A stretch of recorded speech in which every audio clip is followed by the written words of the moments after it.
nigga. Get ready. Hello there, everyone. Welcome to Play to Win. My name is Tyler, and I'm joined by my co-host Keiran for a awesome trailer reaction that we're going to do. First time we're doing a trailer, well, not reaction, but more so thoughts on the trailer for Battlefield 2042. Keiran, what are your thoughts, real quick, before we get real in depth on this? Real brief thoughts. It looks really good. I'm excited for it. I have mixed feelings on it. Okay, interesting. I'm really interested to see what your mixed thoughts are on this. But I'm really excited. I'm really excited about this game. You know what?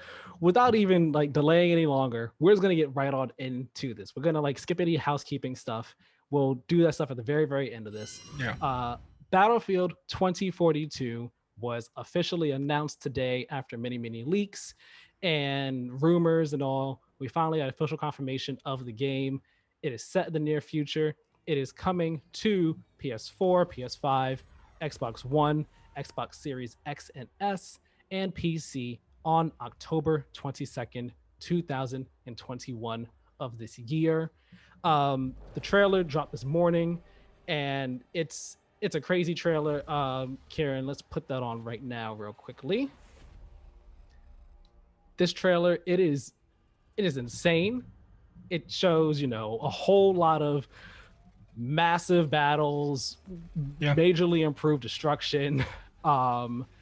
Let's see. Aside from that, we got the weather effects, the really crazy radical weather going on over here. Let's go step by step in this trailer, Keiran. What were you thinking when, as you watched this? I mean, I'm the bit where he's falling off the cliff. The game looks really good. I mean, as much as this is like game engine footage and actual gameplay, right. it still looks really, really good. Yes. One thing that I thought that would be returning, because like it's very famous in Battlefield, was destructible environments, and it looks like that is back with even bigger than it was before. And as well as like, obviously vehicles and weapons, and there was like a weird robot dog thing that you can call in, maybe. I don't know. Yeah. No, looks really, really good. I really, really enjoyed it. Yeah. So like I'm typically not a Battlefield person, and Keiran, correct me if I'm wrong. You like Battlefield, but you're not really a Battlefield person either, right? No. I mean, I like Battlefield. I've played Battlefield 3, 4, Hardline 1, and 5. I wasn't really a fan of 1 and 5, so I'm happy to see that they are not returning to another like World War I, World War II thing. Right. Yeah, same here. I've only played Battlefield 3. I played a bit of the beta for Battlefield 4. Played some of the beta for Battlefield 1, but other than that, haven't really been much of a Battlefield player myself. I just didn't really, never really meshed with me back in the day whenever I played those games. But this year, everything I was hearing about the game for Battlefield 2042, I was like, man, this all sounds really cool. This might be the one to pull me in. And seeing everything that they showed here, like you said, you got the improved destruction that we see in some of the environments. And granted, it's an in-engine trailer that's meant to be really cinematic and all. It's not gameplay. Yeah. So we're not seeing how destruction all works in actual gameplay and stuff. But the implications of what we see here in the trailer and all for what we could get from gameplay in terms of destruction and the scale of fights and all like that.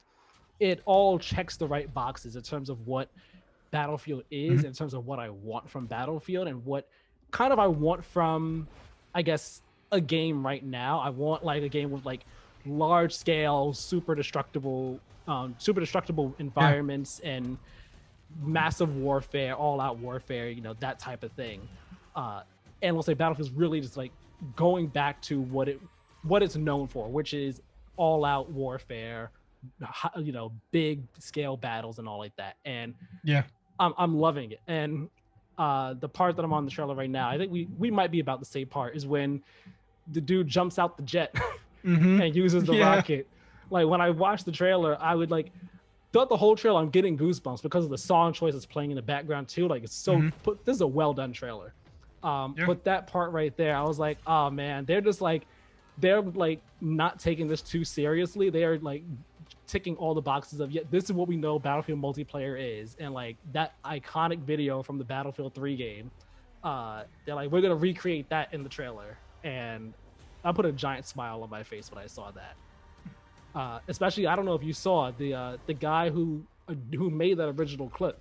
He posted a reaction to the trailer, and when he saw that, he just kind of like lost it, started like weeping, just like in excitement and happiness, because he's like, "Oh my gosh, they did the thing." I did not see that. No. No, yeah, I saw it on Twitter. So maybe you can find it on Twitter. Or I'm sure it's on YouTube somewhere. Yeah. So let's get into some of the details about Battlefield 2042 right now. Keiran, have you read any of the details and news surrounding the game since its reveal earlier today?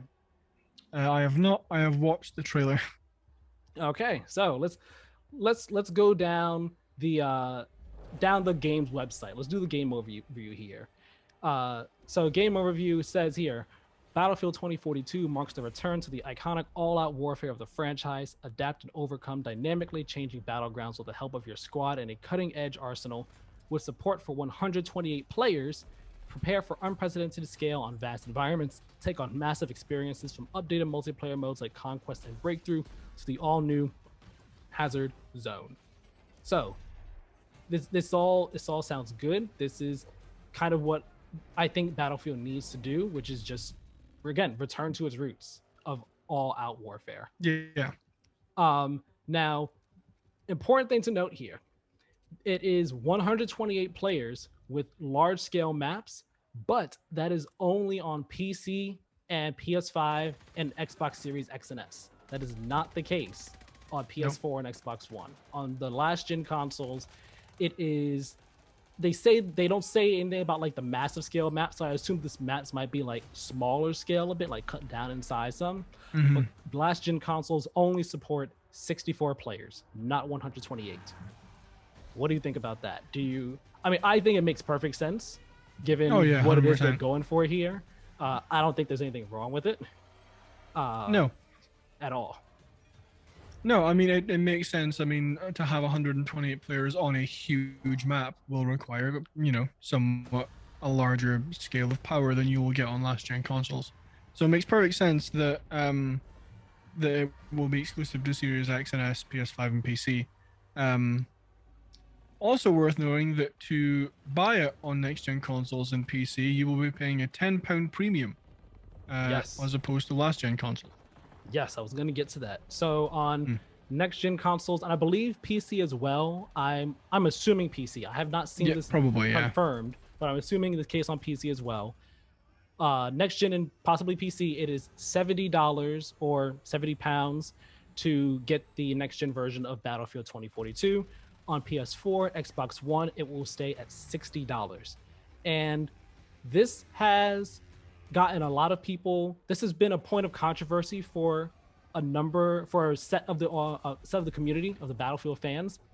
Not just because of the price, it's because of the price and the fact that Battlefield 2042 does not have a campaign. It is a multiplayer only game. Now, I've seen people going back and forth on this all day. I have my own thoughts on it. What do you think about this? Do you think it is a bad thing that they are removing the campaign, making it a solely multiplayer game, and raising the price? Well, raising the price at least for next gen consoles to $70. Yeah. And before you answer, I think it's also important to note that the game is going to have battle passes, and it'll be 4 seasons for I don't know if it's for a year, but they said there will be 4 seasons. It's on the website here. Let me see if I could find it here. Yes, here on the bottom of the game overview page. I'll read it real quick before you answer the question. Here on the live service section, they say, we're taking a new approach to live service for a Battlefield game where players will be given the services and evolution they have come to expect from modern multiplayer games, all aimed at keeping the community playing together for years to come. We'll be evolving our world and expanding on the fiction through seasons. each one lasting for about 3 months. Every season will come with a new free and paid for battle pass, delivering new content to chase after. In our first year of live service, we will deliver 4 seasons with 4 battle passes, 4 new specialists, along with more fresh content. We'll have more to share on the first season of Battlefield 2042 before launch. Now, this leads me to believe that, the battle pass will kind of work as is, like they traditionally do. Yeah. You buy the battle pass, you probably get enough credits in that battle pass to get the next one without having to pay, and if you don't, you just buy the next one, as they all work. Yeah. So in a game that is going to have a battle pass, and it's $70, no campaign, multiplayer only, $70 on next gen. How do you feel about that? This is where I start to have mixed feelings with it. So I think it makes perfect sense that there's no single player campaign, because like while I enjoy the campaigns in Battlefield somewhat, they're not that great, right? They're not really anything of note. They've never really stood out. The reason that I have mixed feelings on it is I personally, I don't know if I can justify spending £70 on a game that is literally just multiplayer. That's not something I don't know if I want to do. That's a personal thing. I'm not saying that there's anything wrong with what DICE is doing. I agree with them because Battlefield is known for its multiplayer. So while I agree with them, I also don't agree with them, because I personally think that if I am paying £70 for a game, I need more than multiplayer. It's not. I'm probably not going to play that game so much that I'm going to find $70 or £70 worth of value in it just by playing, like, I can never remember what their game modes are called, but like, the big open Conquest, Rush. I know those are two of the the modes. Conquest yeah is the big one with all the different points around. Rush has typically kind of been the one where like you move through a series of points to get to the end, to the final ones. I think Conquest is the one that I usually play. But it's just it's not something that I know I want to do. I might, that might change before launch once I see gameplay or once I see more from the game. Because I do want to get this game because I do really like the look of the trailer, and I do think it is going to be really fun. Like I say, I just don't know if I can justify spending £70 on a game that is just multiplayer. I saw something while I was going through Facebook just after the reveal that if you're on Game Pass, then you get a 10-hour trial. I think before launch, just before launch, something like that. And yeah, you'll, because it's like, part as of well EA as like Play. a few other, yeah, like a few other perks, and you get the game. You get 10% off the pre-order or something like that, which makes it a little bit better. I think it takes it to around about like maybe like £62, something like that, which is like more stomachable, but like barely. Sorry. You're fine. But yeah, as surprised me in the slightest that they have a battle pass in this game. It's what like basically every online multiplayer game is doing just now, like Fortnite, Apex, COD, Destiny, like all of them have battle passes, so it really doesn't surprise me that they're including a battle pass in this game. Yeah. So I personally, I think that it is totally fine that they are removing the campaign. And I Yeah. think charging $60 or $70 for the game is totally fine.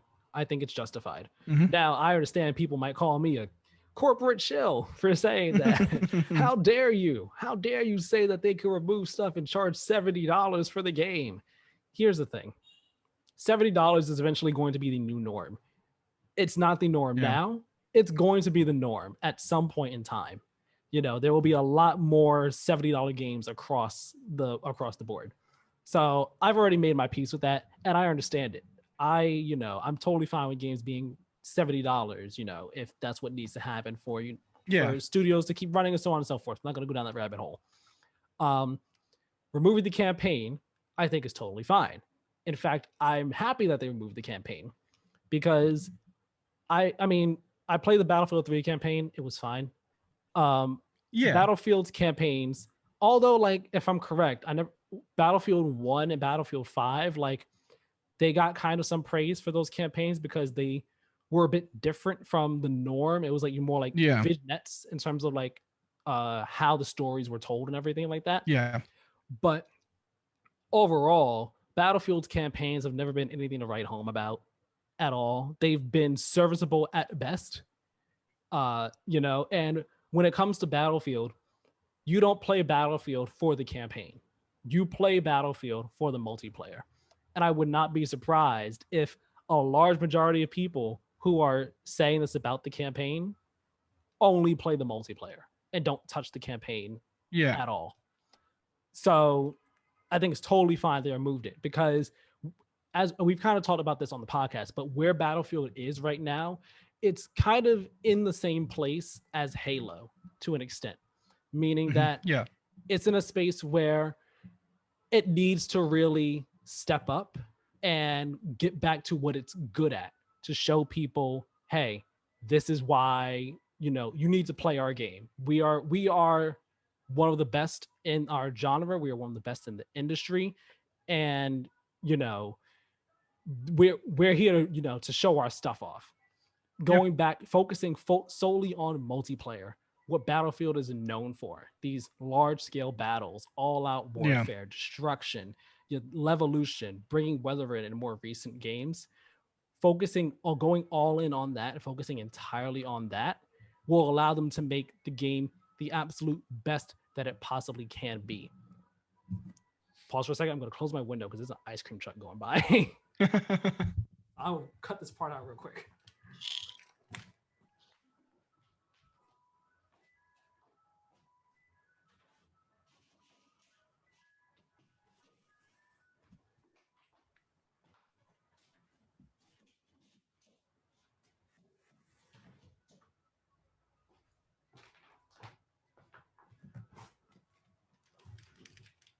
Okay, now there won't be possibly an ice cream truck just in the background for a good 5 minutes or so while talking about crazy warfare. Yeah. Okay, bringing it back. So yeah, I think it's totally fine. And I understand people saying a multiplayer only game for $70 with battle passes and microtransactions, it's not worth it. That's not okay. That's not cool. I understand people having that value proposition in mind because, when it comes to, the value proposition when it comes to games has always been a conversation. Is this game worth $60? Is this game worth $40? People kind of always do the hours to dollars type of comparison. And I feel like it's kind of a hard comparison to do. Really, I don't know if I'd say it's a fair comparison to do either sometimes. But in the case of this, it's like, for $70, you can get Ratchet and Clank, right? And granted, I haven't played the game yet, but I imagine the game is pretty short. I imagine it's a game you could beat any weekend. Yeah. For $70. And it's been getting all sorts of great reviews, So if you want to bring the value proposition in of, oh man, it's $70 and it's only this, like, well, $70 and that game is pretty short. $70, this game is multiplayer only, which you will be playing for far longer than that game. I think it's totally a valid choice. I think it's totally fair. I think it's a fair, price choice to make, especially considering, again, all the work that's been going into this game and how much bigger it is. I think it's totally fine. Yeah, and like I'm not like so opposed to it that I'm gonna go on a rant like everyone should boycott Battlefield. It's just that it, for me, like if this is the scale of like if this is like on the edge whether I'm getting the game and like this is not getting the game, I'm like maybe like a here. Like it's not a super big deal. I am gonna be getting this game eventually.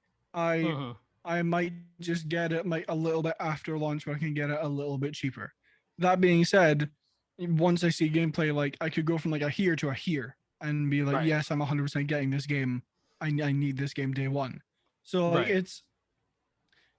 it all comes down to like one, your financial situation, and two, what you want to spend your money on. Like if you don't want to buy a $70 game that's just multiplayer, don't buy it.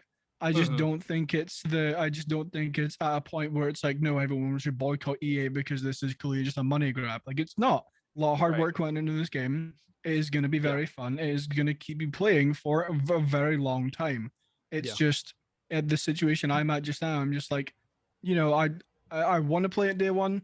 I'm probably not going to spend that much money on it, but like I say, I could go from like a here to a here if Yeah. if I really like the look of gameplay. Right. And like they're definitely gonna have to, push real hard to convince and show people, hey, like Yeah, this is worth your $70 for sure, day one. And speaking of that, the game they did say at the end, gameplay reveal June 13th, which just so happens to be the exact same day as Xbox and Bethesda's conference. Xbox has yeah, confirmed that it will be there. So yeah. I there have been rumors, we've talked about it before, that Battlefield might be on Game Pass. When I saw that release date, I was like, And then Xbox was, that it said reveal at June 13th. I was like, And Mm, then they said Xbox put out their tweet, and I'm like, okay, now Xbox, what are you getting at? Is it possibly going to be on Game Pass day one? Because again, as we've discussed many times before, this would be the best move for this game.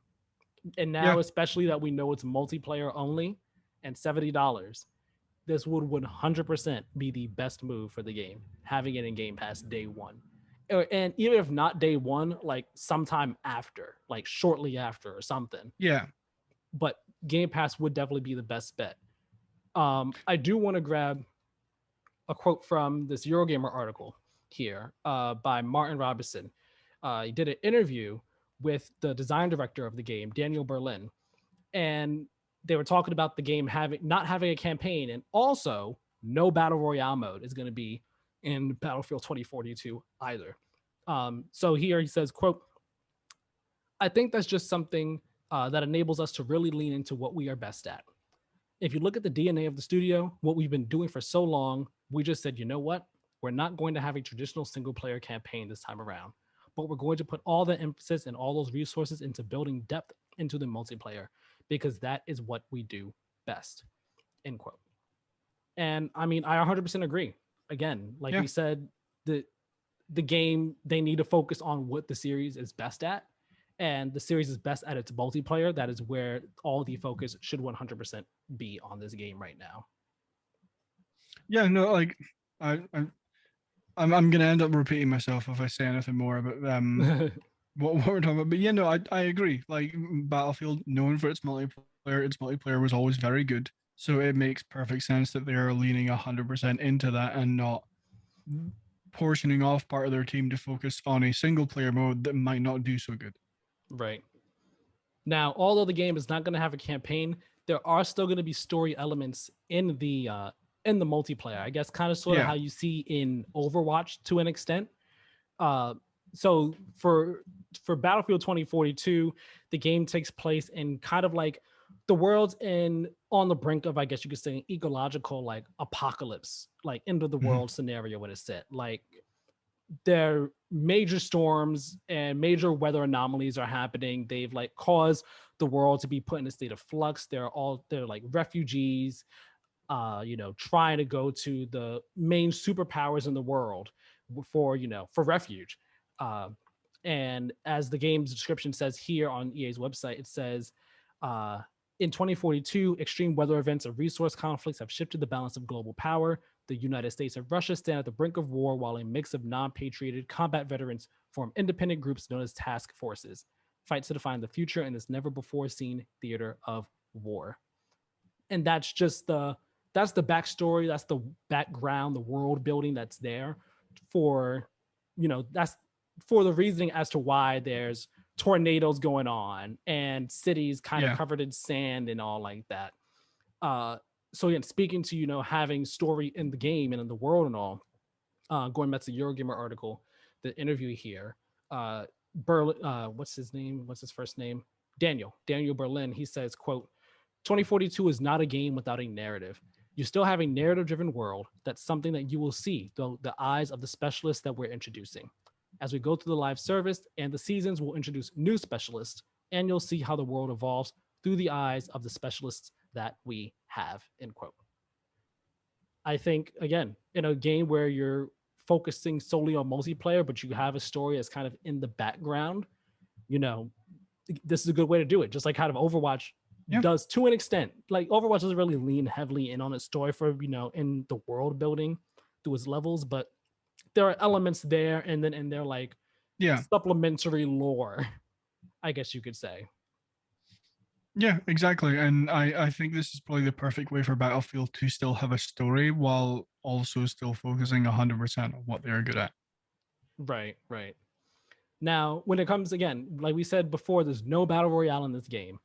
It does not have one now, and they do not intend to add one in the future.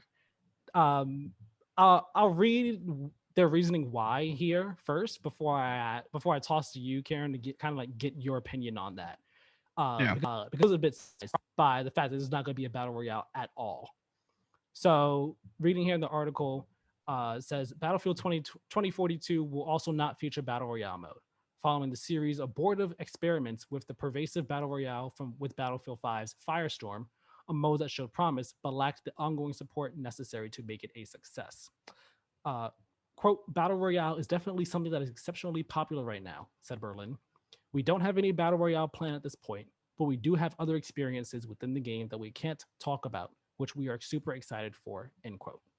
To that point, EA and DICE used the Battlefield reveal to lift the lid on traditional series modes, Conquest and Breakthrough, both of which come under the All Out Warfare banner, with a new squad-based mode called Hazard Zone, due for more exposure further down the line, and with a third as yet undisclosed mode being made by DICE LA that's due to be shown off for the first time at next month's EA Play event. Now, Keiran, no battle royale in Battlefield 2042. Wow. I mean, honestly, that doesn't really surprise me. About a week after Firestorm came out, I forgot it existed. And I think a lot of people did. I was about to say, I think everyone did because I forget Yeah. about it.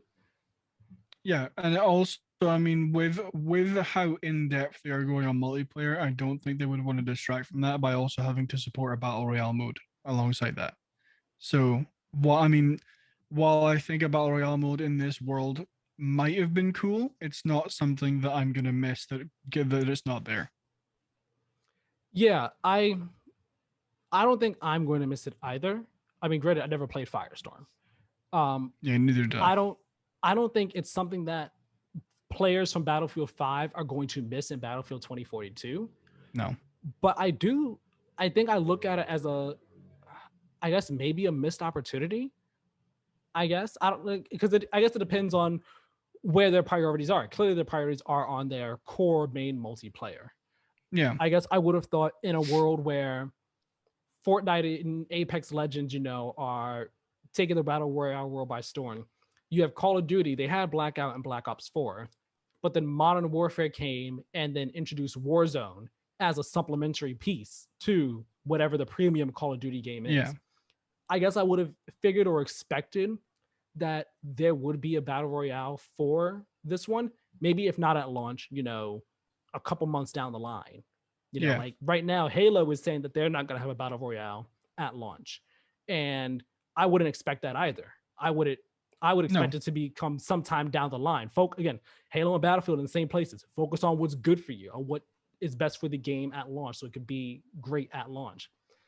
I expect Halo to get a battle royale at some point in time because where things are in the gaming space. Same thing here. I would have expected them to do it. So it really makes me wonder what this new mode is that they're going to be showing off at EA Play next month. Like maybe it's something in the same vein as Battle Royale, but different. Like I really wonder what it is. Yeah, I have no idea. I genuinely couldn't take a guess at that because I never know with Battlefield because I don't pay huge attention to Battlefield. So I'm not entirely sure what they could introduce, but I'm sure it might be fun. Yeah. I imagine it will be fun. I would like for it to be fun, that way again. Yeah. This game could be real great. We'll talk about the maps real quick here. They say on the website, get an even greater sense of spectacular large-scale battles on 7 massive maps designed for the all-out war experience of Battlefield 2042. Each battlefield has multiple distinct combat areas, housed in a single play space, which means more variety and more meaningful vehicle gameplay. I read one, two, I think two previews earlier today. Um, and like they kind of talked about the maps in them, and like some of the maps for like in Conquest, for example, you know how in the past Conquest it's just one giant map and there's like the 5 flags or so, and Yep. you capture the flag, you kind of have the flag in that area to an extent. Yeah. Um, don't quote me on this. I'm trying to remember exactly what I read, but they were saying that now, like instead of just like the flags, it's like there are different zones, and each zone has multiple points for you to capture, Mm. in a sense. So Yeah. like I think I saw someone say that the one of the maps, or the biggest map in the game, is like 5 point some on kilometers, whereas the biggest one in Battlefield 5 was like 1.7 or something or another. So they're drastically bigger. But like the Oh map yeah. had like several different points, several different zones. And in those zones, there's like different areas, like points of action for fighting to occur and everything like that. And I think that gets me really excited. Again, it sounds like it's Battlefield has always delivered that sense of all-out warfare for the Yep. platforms that it's on. But I think with 128 players, the technology they have, everything they're doing, it really feels like, it sounds like this is going to be the game to give you that true Battlefield experience that you've always wanted and always felt like Mm. you were Yeah. having in previous games, but never really were. Yeah, no, definitely. I didn't hear about the 5 kilometer map thing, which makes me believe that the game almost had to have 128 players, because if you have a massive map, like huge map, and 64 players, it's not really going to work because you're never going Yeah. to see anyone. Well, Um, yeah. It would just be a mess. yeah. So I think that's definitely something that the game needed. I'm just excited to see what the game actually looks like and see how it actually plays before I make a decision on whether I'm buying it or not. But no, this is it's definitely sounding like this is going to give you like the proper Battlefield experience that was like always intended but hasn't been possible until now. Right. Especially again with the way the trailer was done. Yeah. Again, in engine, meant to be cinematic, does not showing actual gameplay, but trying to be representative of the gameplay experience here. I thought it really made me feel like this is Battlefield. And Yeah. this is going to be insane. This is going to be hectic. This is going to be chaotic, bombastic, everything that you associate and define Battlefield as, but have never been able to truly, really feel. Like maybe PS4, Xbox One generation, you were kind of able to feel that because it was 64 players across the board, as opposed to the smaller player count of 32 on console for PS3 Yeah. 360. Granted, PC has been 64. PC's been 64 for the longest time, so they've been at that level. Yeah. But doubling that number, so it's 64 against 64. That it's going to be truly massive battles, true all-out warfare. And Yeah. I'm just excited to get my hands on this game. I'm really excited to see what they show on Sunday at Xbox's showcase. They said that there is going to be a beta. Let me go to the FAQ page on their website. They say there will be an open beta in the months leading up to launch. We will host an open beta available to all players across all platforms. If you pre-order any of the editions of Battlefield 2042, you will get early access to the open beta. Stay tuned for more details. So at some point, the beta will happen. Maybe we'll hear about that on Sunday. Maybe we'll hear about that at EA Play, more likely. If not on Sunday, Yeah. I don't think we'll. More I think about it, we probably won't hear about it on Sunday. It'll probably be like a quick gameplay trailer and that's it. Yeah. Yeah. No, I don't think we're gonna hear about it. I think we're gonna hear about it at EA Play. Yeah. Um, just looking down here on the FAQ real quick for anything else we didn't mention. Again, vehicles, jets, helicopters, sea vehicles. I liked the area where they were on the ice and driving on the ice and Yeah. stuff, using those vehicles. Um, There's the Ranger, which is the robot dog that appeared in the trailer as well.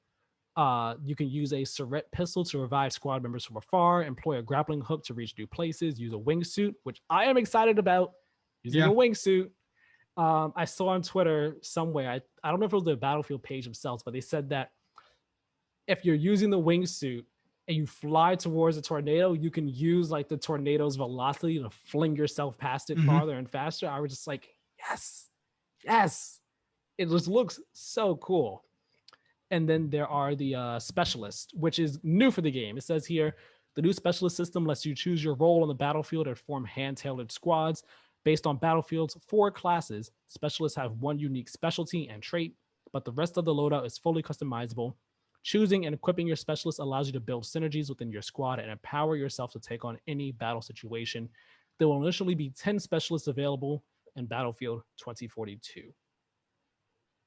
It seems like it's an interesting change to the typical class system. I'm interested to see how it works out. Yeah. Yeah. Seems like we're doing a lot of things differently with this Battlefield, which I'm very excited for. One very different thing, actually, that I read, you can customize your weapon on the fly. You don't have to do it Oh just God. you don't have to do it just in the menus, like during Yeah. respawns.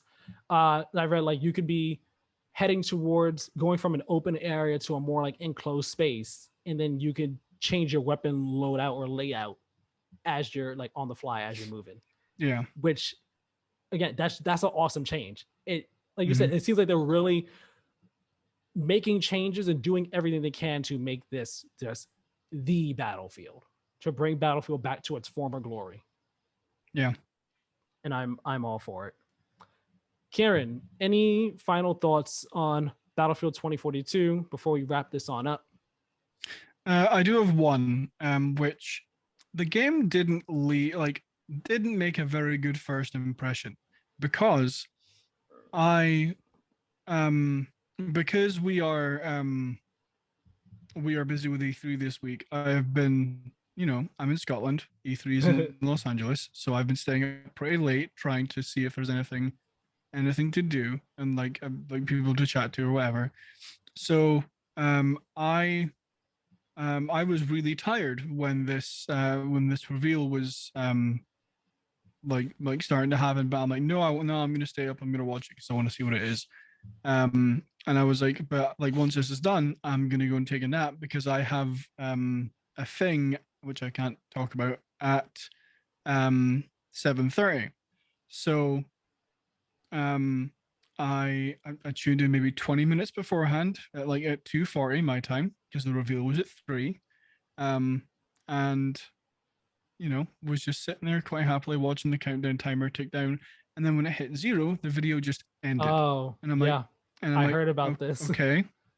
Oh, okay. So I started looking on their page and their website and on YouTube, and I was like, I can't find anything about Battlefield 6. So I ended up going to Twitch and just watching some random dude react to who was having a reaction stream to the Battlefield 6 trailer.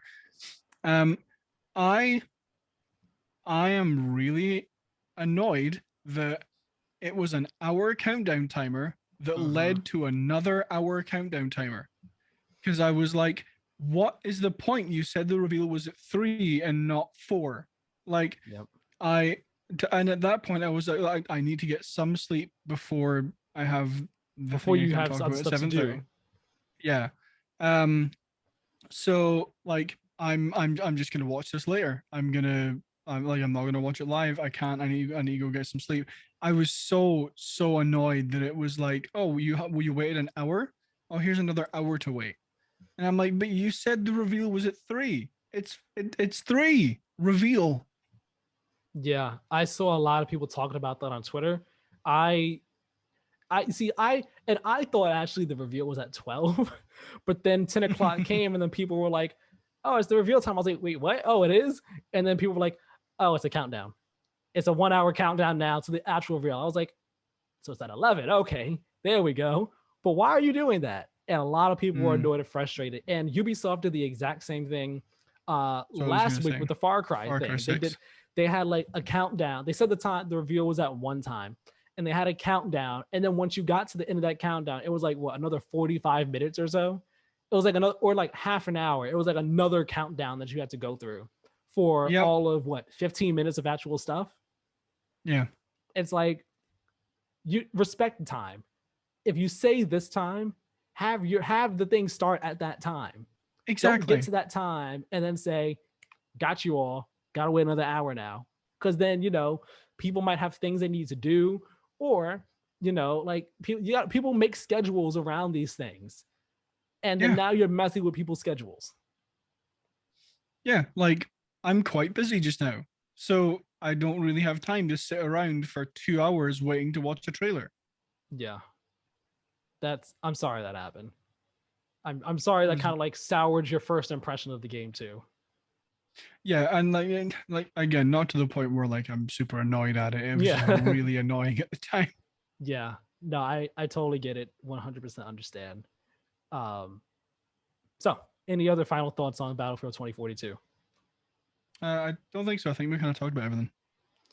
Yeah, I walked away from this really impressed, really excited for Yep. the game. Like again, I'm not really a Battlefield fan, but everything I've been hearing up in the lead up to this reveal had me really looking forward to it. So once the trailer started and we're getting everything, I was getting like, I don't want to say chills or goosebumps, but I was just like, yo, this is like actually happening. Like, what the heck? This is dope. This is really cool. So I definitely want to see gameplay. I definitely want to learn more. I definitely want to do the beta, try it out myself. But I think I'm going to be there when this game comes out this fall on October 22nd on all consoles except the Switch and PC as well. Sorry, Switch players. Um, with that being said, Karen, where can people find you? Actually, no, before we do that, remember tomorrow, tomorrow as of recording, maybe today when a lot of you are watching this, uh, Kieran's going to be co-streaming the Summer Game Fest kickoff show over on twitch.tv/play2win game. So go join him over there. If you follow us on Twitter and Instagram, you will see a picture. We have a post showing the whole co-stream schedule that we're going to be doing for Summer Game Fest and the upcoming E3 showcases and all. Karen will be on each and every one of those. I Yep. will be on as many as I possibly can be on. I'm going to try to be on all the weekend ones. The weekday ones, it's not going to be able to happen because I got work. I'm not Yeah. going to I can't come I can't take the days off, unfortunately. So that's what we're going to be doing. But definitely go check out, go join us, go join Kieran tomorrow for the Summer Game Fest kickoff show. It'll be a fun Yeah. time. I will say twitch.tv/play2win game starting at 1:40 p.m. Eastern tomorrow for Summer Games Fest. Yes. 1:40 p.m. Eastern time, which is 10:40 a.m. Pacific time, 6:40 Yep. p.m. GMT, correct? Yes. Yes. Get there for a little bit of a pre-show with Karen, just talking about what might be there, getting excited, getting hyped, just get it comfortable and cozy and all that jazz. Cool. Follow us over on Twitter and Instagram at play2win game as well. Subscribe to the channel, like the video, subscribe, comment, all that jazz, turn on notifications. Karen, where can people find you? You can find me on Twitter and Instagram at badlynet, BADLYNET, all one word. Fantastic. You can find me on Twitter at Tyler Miller 2496. Thank you all very much for watching. We hope you all enjoyed this video. Have a great one. See you later.